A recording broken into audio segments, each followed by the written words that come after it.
Dan ini loh Gus, saya minta keadilannya Gus.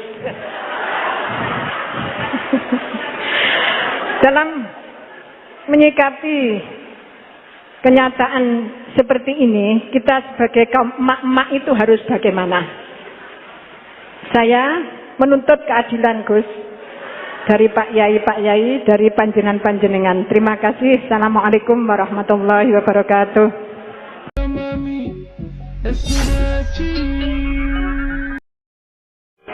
Assalamualaikum warahmatullahi wabarakatuh. Terus badhe nyuwun pirsa, di era milenial para ibu-ibu, para emak-emak yang biasanya kan ibu-ibu sak menika arane emak-emak. Yang pada waktu masa lalu dereng mengenal dereng mengenal dan memahami perkembangan ilmu pengetahuan dan teknologi seperti saat sekarang, kadang-kadang merasa bingung. Ibu-ibu merasa bingung menghadapi tantangan pendidikan di masa sekarang ini. Peserta didik sekarang dituntut paham dan bisa mengoperasikan perangkat multimedia sosial supaya tidak tertinggal oleh perkembangan pendidikan yang sekarang ini perkembangannya sangat pesat. Sementara di sisi lain banyak informasi kurang mendidik yang bersumber dari perangkat multimedia tersebut. Ngeten Gus. Ibu-ibu menika kadang-kadang bingung. Santri menika kan boten pareng beto HP. Tapi sekarang niku pendidikan memerlukan kita harus pakai HP. Nah, yang ibu-ibu itu mau mengikuti itu sudah kadang-kadang sininya sudah tidak nyambung. Diwarai WA mawon kadang-kadang mboten saged, namun kalau santri itu sudah mengunci HP-nya, kita tidak ngerti ini bagaimana caranya kalau dikunci, jadi tidak bisa. Terus bagaimana Gus caranya kita itu bisa mengarahkan anak-anak sehingga anak-anak itu walaupun pakai HP bisa bisa mempergunakan dengan sebaik-baiknya. Kadang-kadang di pondok itu sudah diberi jam, nanti jam segini ditumpuk, tapi wong ya anak ya tetap anak, kadang-kadang ya diselipkan. Kemudian pertanyaan kita sebagai orang tua dari anak-anak kami, baik para santri atau anak kami sendiri, apa yang harus kita lakukan? Repot, HP saja tidak bisa, apalagi laptop. Padahal anak-anak itu kalau mencet itu sudah tahu apa-apa. Sedangkan kita yang tua tidak ngerti caranya mencet kadang-kadang. Kemudian bagaimana ini supaya anak-anak itu juga bisa mengikuti zaman tapi selamat sehingga mereka bisa pinter dalam ilmu pengetahuan tapi juga hatinya selamat, bisa selamat di dunia dan selamat di akhirat. Matur suwun.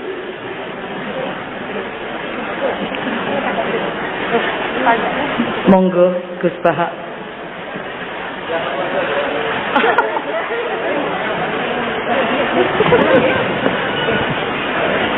Pulang. Nggih. Ingkang utus Gus Bahak kula boten wantun nolak nggih. Assalamualaikum warahmatullahi wabarakatuh.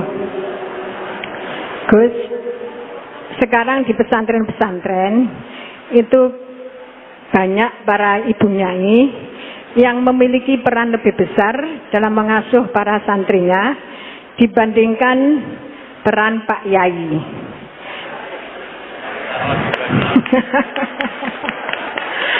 Tapi ketika ada ibu nyai yang namanya tercantum sebagai pengasuh, masih banyak masyarakat yang memandang tabu ini Gus, atau tidak etis. Bahkan dalam sebuah lembaga yayasan, seringkali perempuan-perempuan itu dimarginalkan. Padahal perempuan itu kalau diberi kesempatan luar biasa Gus, laki-laki kalah semuanya. Kadang pendapatnya itu tidak dihiraukan, meskipun sebenarnya bagus. Dan ini loh Gus, saya minta keadilannya Gus.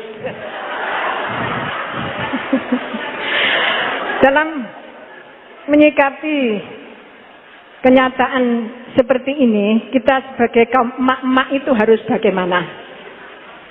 Saya menuntut keadilan Gus, dari Pak Yai, dari panjenengan-panjenengan. Terima kasih. Assalamualaikum warahmatullahi wabarakatuh.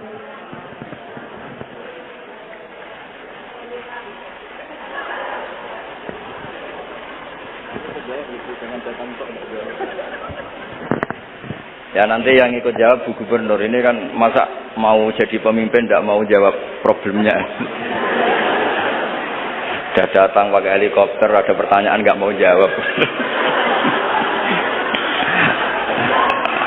Saya ini ganjarannya sudah terlalu banyak. 5:30 sudah datang, nanti diminta ikut meletakkan batu pertama ya.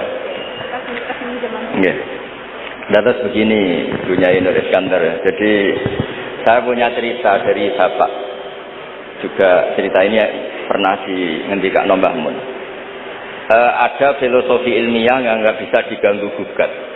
Ini harus kita camkan. Misalnya begini, al-insan abdul ihsan. Manusia itu pasti mudah diperbudak atau dikalahkan oleh kebaikan.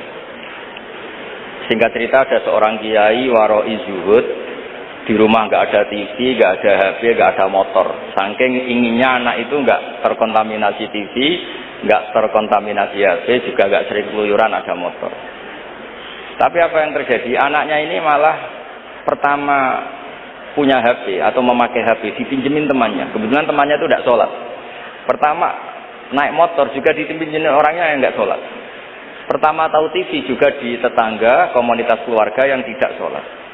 Sehingga perasaan anak ini hanya punya utang jasa sama orang yang tidak sholat. Lama-lama kenangannya apa? Ternyata orang yang tidak sholat itu lebih manusiawi ketimbang yang sholat. Singkat cerita anak ini akhirnya nggak sholat.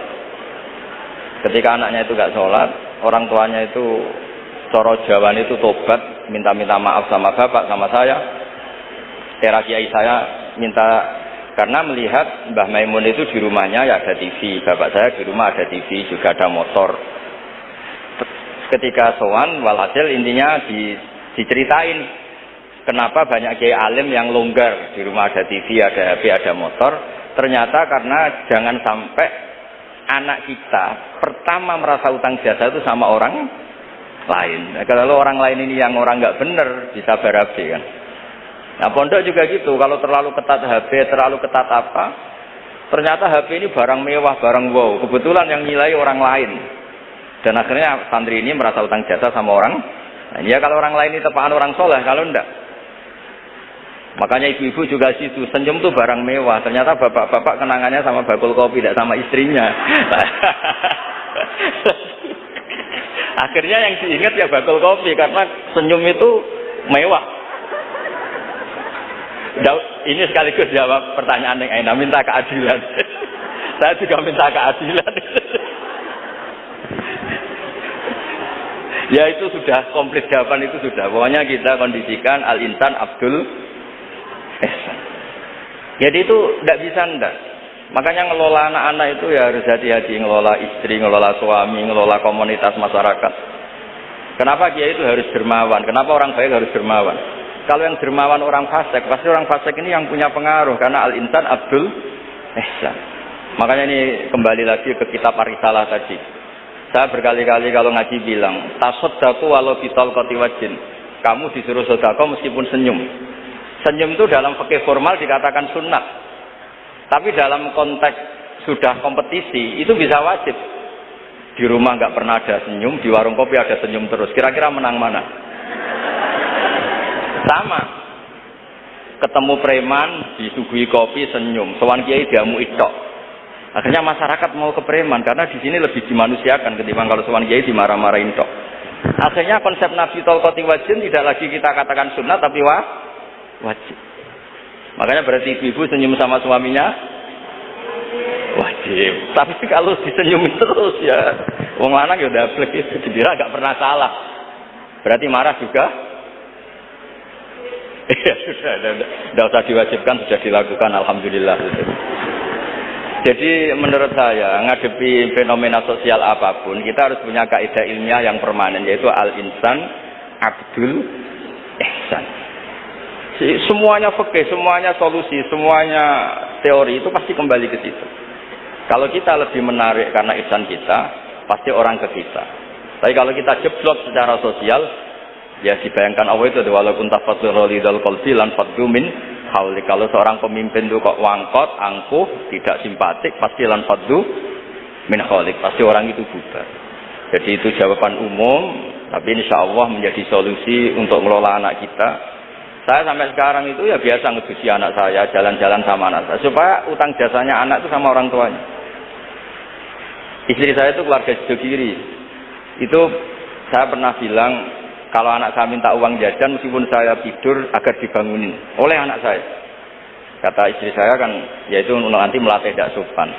Tapi akhirnya saya beri penjelasan secara ilmiah.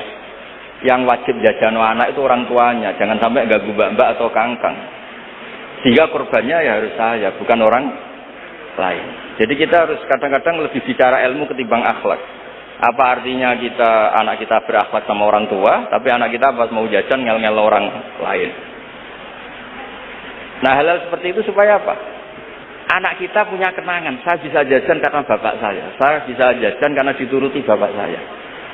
Tapi kalau kenangannya sama tetangga, dan kebetulan tetangga kita misalnya kurang baik, maka nurutnya sama tetangga yang kurang baik ini. Jadi ini menurut saya, ini karena masalah ijtihad. Dengan boleh gak setuju ya, karena ini masalah ijtihad. Tapi harus setuju, satu-satu juga nggak orang dituruti fatwane kan. Tapi jelas kaidahnya itu tadi pegang al-insan abdul ihsan. Sehingga kita bisa ngelola gimana orang-orang baik itu berjasa. Makanya ketika Rasulullah SAW masyhur itu, inna hadzal din irtadaituhu li nafsi wa la yusliha li hadzal dini illa safa wa husnul khuluq. Agama ini sudah final. Cuma yang bisa mengawal agama ini hanya dua, yaitu dermawan dan husnul khuluq. Jangan sampai orang lain yang enggak benar lebih berempati, lebih dermawan, sementara yang soleh kurang dermawan atau kurang empati, sehingga kompetisinya orang soleh ini kalah.